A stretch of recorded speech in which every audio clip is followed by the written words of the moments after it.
Welcome to Sunshine Cathedral's Queer God Squad. It's Wednesday, April the 2nd.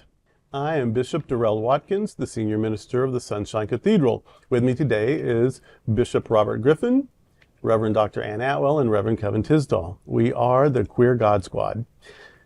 Visit sunshinecathedral.org to learn more about our progressive faith community and how you can be a part of it no matter where you live in the world. Watch our streaming programs, ask for prayer, make donations, follow us on social media. We'd love to have you as part of our community regardless of your location. And if you live in South Florida, be sure to check out the Sunshine Cathedral Center for the Performing Arts, offering entertainment for the LGBTQ+ community to benefit the LGBTQ+ community. Queer God Squad was created by Hotspots Happening Out to support our mission to explore the value of faith in the LGBTQ community. There's no streaming TV show like this in the entire world. In 2025, we are celebrating the 40th anniversary of Hotspots Magazine, the 5th anniversary of Queer News Tonight with nearly 10,000 stories and 10 million views in 2024. We will produce the 25th anniversary of Stonewall Pride Parade and Festival on June 14th, Pride Fete Diversity Pride in August, and Pride Fort Lauderdale next February. We are part of the largest nonprofit LGBTQ media organization in America, and we encourage you to support our mission to inform, entertain, and educate our community and allies. If you enjoy the Queer God Squad, please share this or other episodes with your friends, family, and social media communities. This is the Sunshine Cathedral Perspective, remembering Korean gay Christian martyr Yook Woo-Dang, who advanced LGBTQ rights. Yook Woo-Dang was a gay South Korean poet, activist, and Roman Catholic who hanged himself for protesting discrimination against LGBTQ people by church and society. He died in 2003 at the age 18. "If they send me to hell, Jesus will rescue me," he wrote in his suicide note. Quote, "How cruel it is to discriminate against sexual minorities," he wrote. He became a national symbol of teenage sexual minorities, leading to some legal reforms for LGBTQ rights. Some compare Woo-Dang to Jesus. His sacrifice and legacy continue to inspire South Korean LGBTQ activists. Sadly, Woo-Dang's experience isn't unique. In the United States, gay student Tyler Clementi brought international attention to bullying-related suicide of LGBTQ youth by jumping to his death in 2010. Yook Woo-Dang was a nom de plume for Yun Hyon-seok. Yun Hyun's poetry and social commentary were considered risqué because of homosexual content, and so he used the pseudonym Yook Woo-Dang.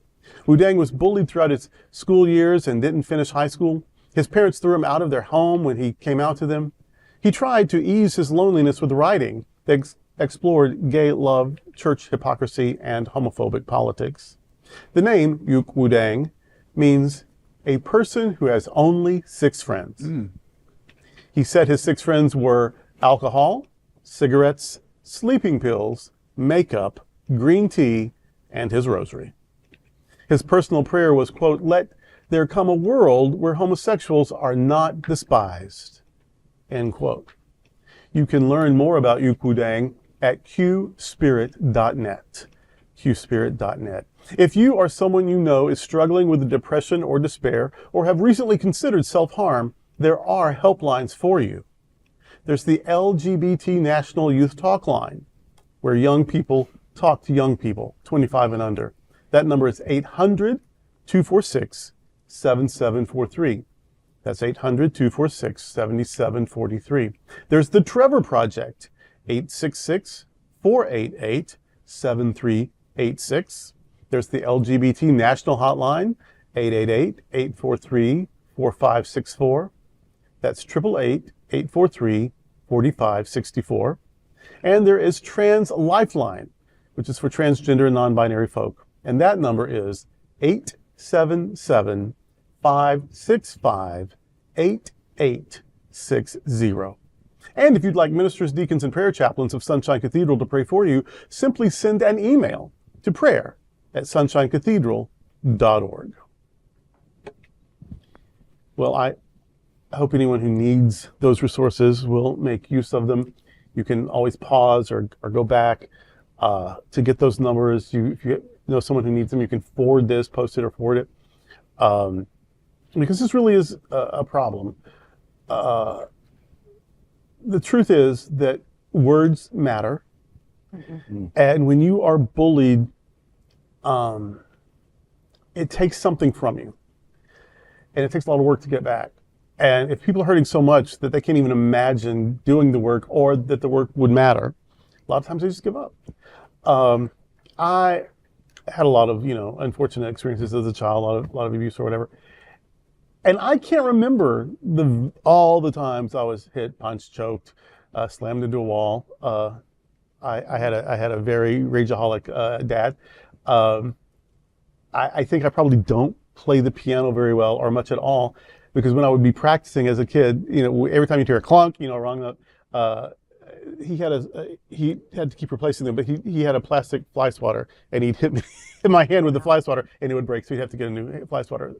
So anyway, I remember some of those things, but that happened a lot, and I don't remember all those times. There's just too much. But I remember every dehumanizing thing that accompanied. Like, you would forget the slap, the punch, the choke, I think, at least some of them. But what was said during that was formative for me. Yeah. I was lazy, I was pretentious, I was snobby, and that I was disrespectful, that I was a fake, that everyone thought I was smart or nice, and that I was just a big show I was putting on. Those I believed that for a long, long time. And in my weakest moments, I believe some of that still. Now I can work through it. But when you're 7, when you're 10, when you're 12, when you're 14, that takes root somewhere, and it bears fruit, toxic fruit, but fruit. And so those of us who had support systems or found communities or just were too stubborn to, or whatever, or had more of a fighting spirit. I remember one time I was being hit repeatedly for something I'd said, which I drew the line in the sand, because whatever was said, it was true. It was 100% true.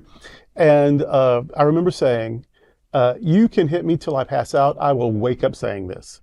And that did end the beating, but not everyone has that. Mm-hmm. And I was, however old, 12 or whatever. I mean, I didn't have it for the years leading up to that. That moment it broke out. But all of it to say that when you say terrible things to people, when you say you're going to hell for who you are, when you're saying you can't live in my house for who you love, when you say what you are is innately horrible, when all you are is saying how you feel and trying to spend time with someone who is like you and hurting no one, in fact, feeling more whole because you're in your world and living your life with authenticity, when you were told that is bad, that is ugly, that is wrong, that is sinful, that ought to be criminal, you don't even deserve shelter, a roof over your head for this, that damages people.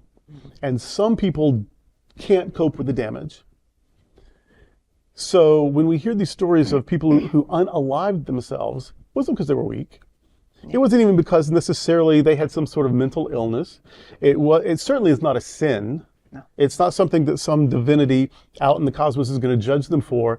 It is because the pain was so overwhelming, they couldn't figure out how to manage it.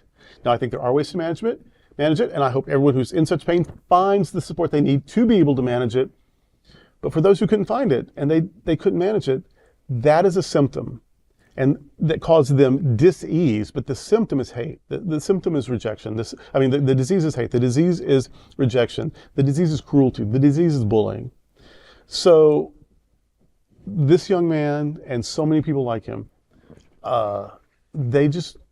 he hanged himself, because he was otherwise already at the end of his rope. Mm. And that is down to parents and church and neighbors. You really can kill someone with your cruelty.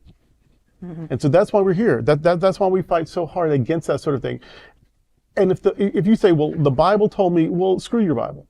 Or the church said, well, the church is wrong. Or my daddy used to always say, well, your daddy didn't know everything. We are here to say, whoever you are, you have sacred value. Whoever you are, you have inherent worth and dignity. And the religious way that we say that is you are God's miracle and not God's mistake. So I've gone on a bit more than I intended to, but I get passionate. I'm about to cry. Because your ugly, hateful, dehumanizing words have consequences. And so if we want to see less self-harm, how about we start doing less harm Yes. to people. Yes. And I think we'll see less self-harm. You're right on, Darrell. You know, people carry a lot of things, those tapes from our childhood and even our youth. They continue to play in our heads. And if you can't or you don't, or however it plays out, if the hard work isn't done, it's difficult to move beyond that, and it manifests in a lot of ways. I read, actually recently, just very recently, that 40% of LGBTQ youth who have a supportive adult in their life, 40% will work through the issues they have. But it's really, really important to have somebody, a supportive adult, even a supportive friend, even somebody that you can just talk to. I had a grandma. Exactly. If you have one person, it will help you to work through that. Now, if you don't have one person, you have us. Right. You have Now you got us. a bunch of folks. Exactly. Yes, we're here, we're virtual, but we are here. And you can always check in with anybody here at Sunshine Cathedral, and ANNE, and at sunshinecathedral.org. Absolutely, you got me. You know, I was thinking about Yook Woo-Dang and when he wrote about his 6 friends. Yeah. And I kept thinking, because of my like coping skills, the things we put in place to cope with things. And his 6 friends were alcohol, cigarettes, sleeping pills, makeup, green tea, and his rosary. Yeah. And I just, these are coping things. This is what he had to do to cope with, to live with in that particular moment. And I think about how many coping skills we all have to come up with today in order just to get from day to day. And I have always had this theory or this belief here at Sunshine Cathedral, and actually since my time ministry really, that whatever we do today ought to be making it a little bit easier for someone tomorrow, especially in the queer community, in that context, so that queer folks, young queer folks, don't have to go through what we went through as kids growing up. And let's not talking about the abuse or what we heard at home or the tapes that we play, but that we can make it better for them to have access to resources to help them cope. So I would just like to think with all the stuff that this we're going to have going on, that even our kids today, that Sunshine Cathedral can become one of those coping places that people can turn to, regardless of the age, regardless of what you. We're fortunate. We're fortunate, and we just become part of that coping mechanism of which we can be an ally and a resource that gets you through until you can get to the next thing, until you get to the next thing, until you have your breakthrough, and then you can go forward. And also the resources that the bishop mentioned in the beginning, also with the Trevor Project, other youth hotlines and everything. But I think we just have to also be mindful of each other as well. Because sometimes we don't see things, we see things in folks that they may not see them in themselves and are willing to recognize within themselves. And sometimes that hello, how are you doing might need to take a follow-up question. So how are you really doing? Yeah. Wow. I love that his that somehow, not all of us got this, but somehow in all of the ugliness, he did work out that Jesus was on his side, that Jesus was his friend. If they send me to hell, Jesus will rescue me. I love that. I hate that he needed that assurance, but I'm glad he had it. I, for a while before the world ended with the COVID mess, worked with SunServe Youth. And one of my joys in life was listening to those young people talk about the hope that they had for the future and how they had to navigate a lot of times the craziness in their world, both at home and with their classmates, because these children were as out as you can imagine, and they weren't going back in anybody's closet for any reason. And that kind of brings me to today, where we have an administration that goes so against these children, goes against us as adults, and tries to tell us that we are less than whole. And my goodness, not everybody can find a Sunshine Cathedral. Not everybody can go to sunshinecathedral.org, can go find us on Facebook, Sunshine Cathedral MCC, that can find us on YouTube. There are so many places where you will find Sunshine Cathedral. And for those times when you need someone specific, those hotline numbers are so important. Use them, take advantage of the resources that are available to you, and understand that this administration is transient. They're not going to last forever. And you have to know that there are people out there, Bishop Robert, Bishop Darrell, Reverend Dr. Ann, Reverend Kevin at sunshinecathedral.net. We are always available to you. We will always listen to you. And where we can, we will help you find resources that will improve your life. So you are not alone, and know that you are loved just as you are. I want to give you these numbers one more time. The LGBT National Youth Talk Line, 800-246-7743. The Trevor Project, 866-488-7386. The LGBT National Hotline, 888-843-4564. And the Trans Lifeline, 877-568860. There's also prayer at sunshinecathedral.org. There's also Ann, Kevin, Darrell, Robert at sunshinecathedral.org or .net. And so we really are here for you, to encourage you, to pray with you, to let you know some places. There may be shelters in your area. There may be case management opportunities. There maybe food assistance. We don't know where you live or what there is, but we can at least tell you what to look for and what questions to ask. Yes. And you won't have to be all alone as you're navigating all that. So, well, that's today with the Queer God Squad. Before we go, we want to invite you to join Sunshine Cathedral on a wonderful travel experience and help our mission for our community. Join us on the Florida AIDS Walk Pride Cruise. This unique 3-day cruise will sail from Miami on the $1 billion and ultra-deluxe 170,000-ton MSC Seascape on November 2nd, 2025. The cruise is for the Florida AIDS Walk. Your participation helps 13 vital beneficiaries in our community. The cruise is an incredible value starting at just $199 and is also a fundraiser for the Sunshine Cathedral. Parties, special events, and more aboard, including a special unlimited beverage and open bar with Wi-Fi for all 3 days for just $68. We invite you to join us on this amazing cruise for fun, this vital cruise for good. Thank you for joining the Queer God Squad today. We are here daily at 3 p.m. to have some fun and to discuss what our LGBTQ community is talking about. Sunshine Cathedral is the world's leading progressive queer church. Progressive, queer, and God are words that naturally should go together. Remember that. We all are in this together. Also remember, you are God's miracle, not God's mistake.